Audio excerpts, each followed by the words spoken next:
Assalamualaikum warahmatullahi wabarakatuh. Perkenalkan, nama saya Ayu Pujiarti dengan NIM A1B022262 dari kelas F Manajemen Pemasaran Fakultas Ekonomi dan Bisnis Universitas Mataram.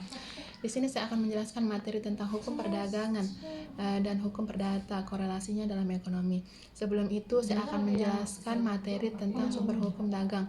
Yang pertama, peraturan dalam kodifikasi, misalnya kitab undang-undang hukum dagang atau KUHD dan kitab undang-undang hukum perdata atau KUHP perdata yang mengatur berbagai aspek perniagaan seperti maklar, komisioner surat, wesel, asuransi, dan pengangkutan barang.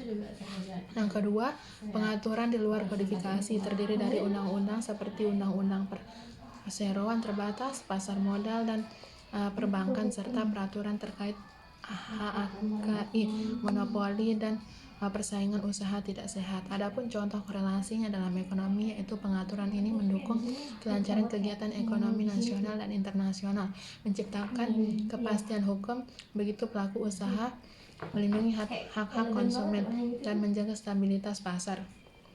Misalnya, hukum yang mengatur perseroan terbatas atau PT sangat penting dalam pembentukan dan pengelolaan bisnis untuk menarik investasi. Selanjutnya saya akan menjelaskan hukum perdagangan dan hukum perdata.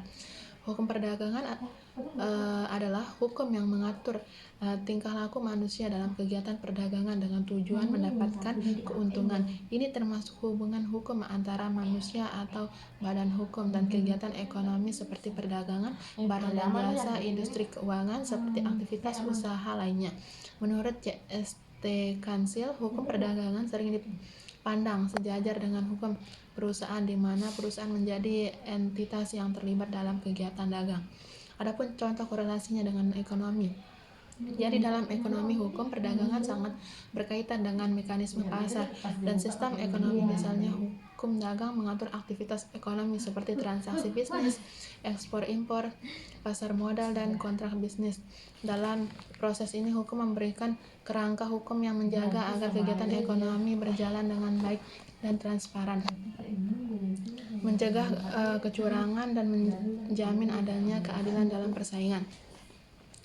Selanjutnya, yang kedua, hukum perdata. Hukum perdata adalah cabang hukum yang mengatur hubungan hukum antara individu atau entitas hukum yang bersifat pribadi, termasuk kontrak, kepemilikan, tanggung jawab, hukum warisan, dan pernikahan. Hukum perdata